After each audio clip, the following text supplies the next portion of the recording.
Hello mga B, magandang araw. Kukunin nga pala namin yung in-order kong sitaw for today's mini vlog. Bumiyahe nga lang kami ng halos kulang-kulang 1 oras para lang kunin itong sitaw.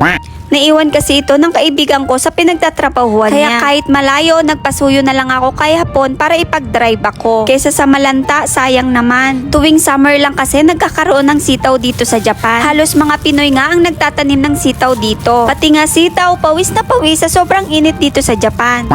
At pagka-uwi nga namin, gising na gising pa rin itong mga anak sa mayayaman.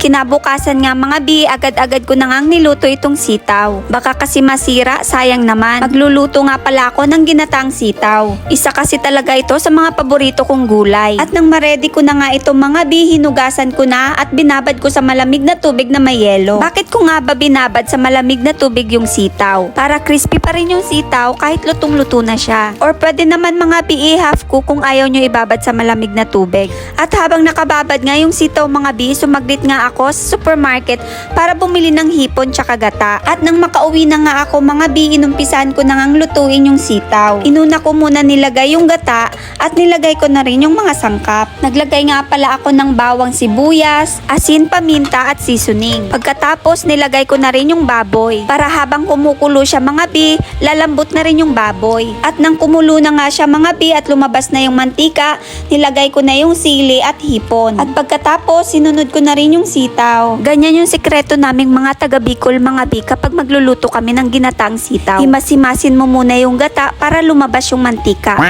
Char, pero syempre kanya-kanyang style yan sa pagluluto. Ang importante, swak na swak yung lasa ng niluluto mo. Hanggang dito na lang ulit mga B sa aking A Day in My Life. Matayo ko ne, love you!